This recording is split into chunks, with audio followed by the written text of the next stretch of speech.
Halo guys, kembali lagi bersama Mimin di Click and Smart. Kali ini Mimin akan membahas tentang 8 film sejarah Indonesia yang pernah tuai kontroversi. Film sejarah Indonesia merupakan film yang menggambarkan kondisi masa lalu berdasarkan fakta-fakta sejarah. Namun fakta-fakta tersebut seringkali mempunyai banyak versi.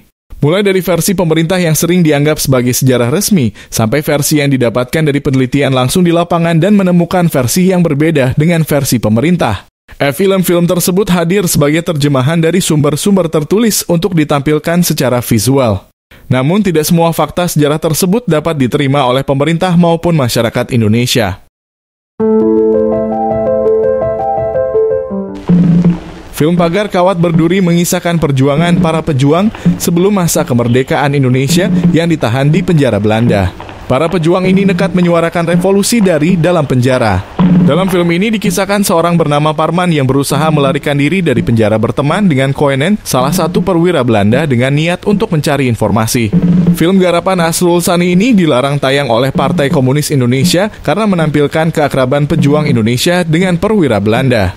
Partai ini menganggap bahwa film ini mengajak bersimpati kepada Belanda. Apalagi pada saat film ini akan ditayangkan, gelora revolusi Indonesia masih terasa. Namun film ini berhasil diselamatkan oleh Soekarno yang saat itu menjadi Presiden Indonesia, walau akhirnya juga tidak jadi tayang di bioskop. Film ini diputar kembali di bioskop pada 2018 oleh Kemendikbud dan Pusat Pengembangan Perfilman dengan proses restorasi. Mereka belum juga menembak. Pulang.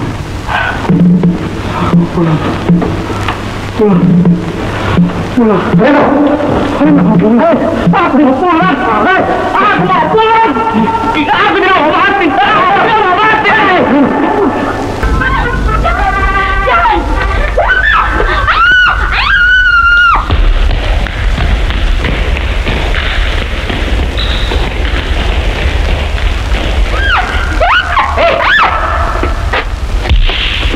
Kalau ini kau lakukan lagi, kau dihadapkan ke pengadilan perang. Oke, Mayor. Jangan takut. Hal ini tidak akan terjadi.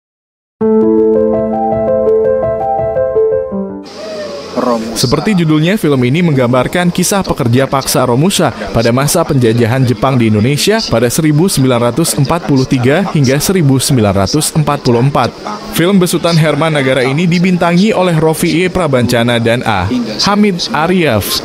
Film mengisahkan Rota yang ditangkap pemerintah Jepang dan dimasukkan dalam kamp konsentrasi Romusa.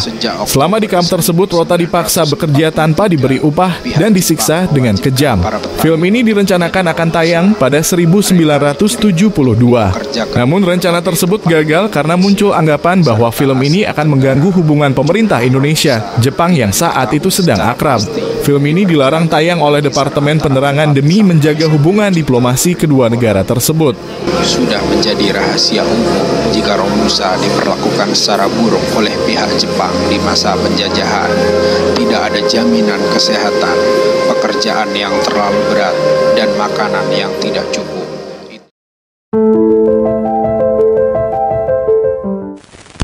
Film Max Havelaar merupakan film yang diangkat dari novel sejarah dengan judul yang sama karya Edward Dowes Dekker atau Multatuli.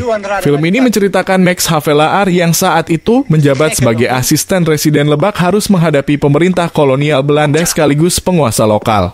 Film hasil kerja sama sineas Belanda dan Indonesia ini menuai kontroversi sehingga memakan waktu sampai 3 tahun penyelesaiannya. Selain itu, film sempat ditahan oleh Badan Sensor Film selama 10 tahun. Film ini kembali mengalami nasib sial saat film ini tayang pertama kalinya di bioskop pada 1976. Film ini langsung dilarang oleh pemerintah Orde Baru. Mishandeling en knevelarij. Dat zweer ik. Het is hier rustig. Wie zou hier moorden plegen? Itu dia! Kejar! Ya!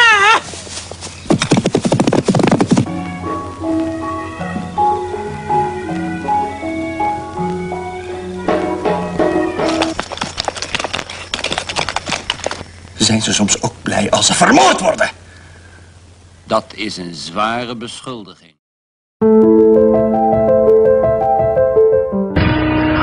Penumpasan Pengkhianatan G30 SPKI merupakan film versi pemerintah tentang peristiwa 1965. Menurutku film ini, PKI merupakan pihak yang bertanggung jawab atas kematian 7 jenderal revolusi dan ingin mengudeta pemerintah Soekarno. Namun sejarah versi film ini sangat diragukan oleh para sejarawan. Seperti yang dilansir dari antara Prof. Gusti Asnan, sejarawan dari Universitas Andalas Padang, Sumatera Barat, menyatakan bahwa film ini semakin membuat ragu atas kebenaran yang ditampilkan. Sudah sekian puluh tahun film itu diputar dalam tanda kutip, ternyata ada juga keraguan dan bahkan makin banyak keraguan orang akan kebenaran apa yang disampaikan dalam film tersebut.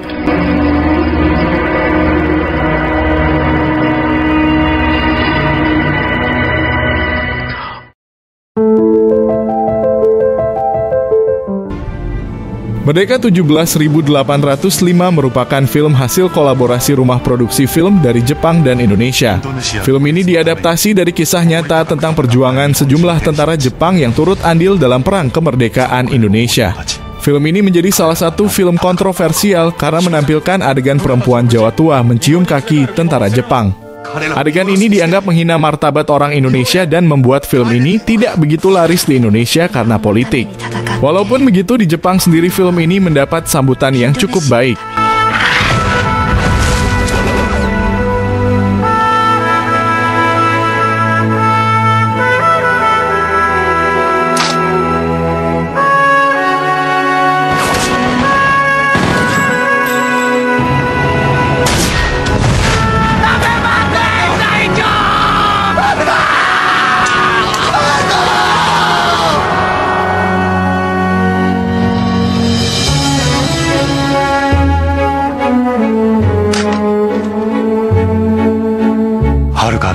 地を舞台に壮大なスケールで描かれる感動巨編。俺はインドネシアの父となる。ムルデカ。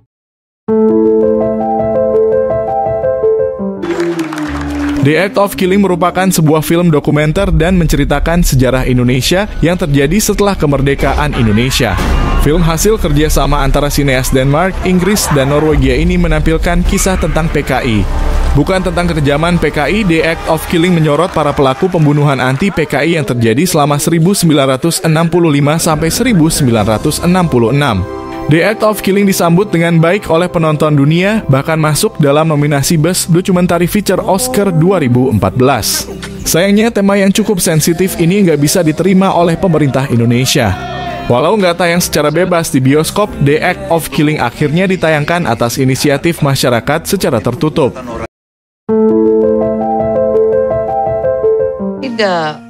Senyap merupakan film yang disutradarai oleh Joshua Oppenheimer. Film ini menuai kontroversial saat tayang di berbagai daerah di Indonesia secara.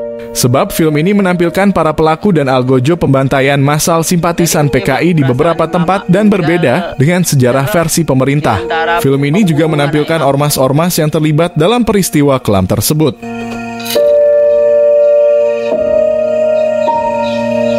Kalau kita kaji dulu begini, kita ingin dulu. Wah, udah payah akan kejadian seperti dulu. Pasti akan kejadian.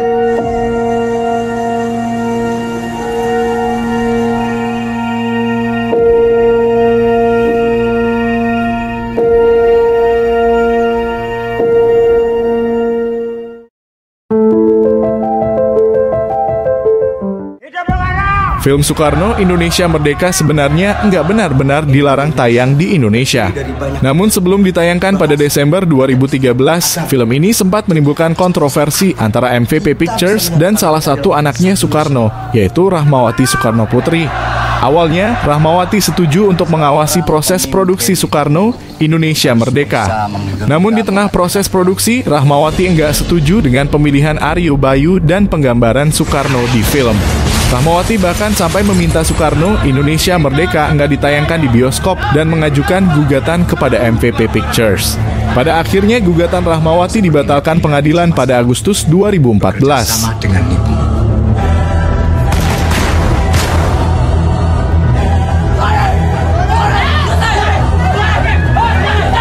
Bung harus melepaskan diri dari mereka. Nipong masih kuat di sini. Nipong sudah kalah.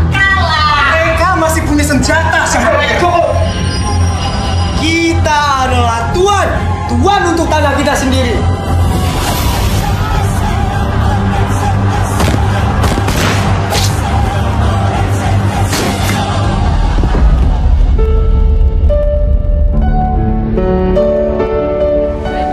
Sebelum dinamakan Indonesia, Patih Gajah Mada menyebutnya Nusantara. Siapa nama kamu? Fatmawati, Pak. Andai kata Bung Karno itu masih bujang, tentu tidak jadi masalah. Mencintainya, Ayah. Katakan iya kan?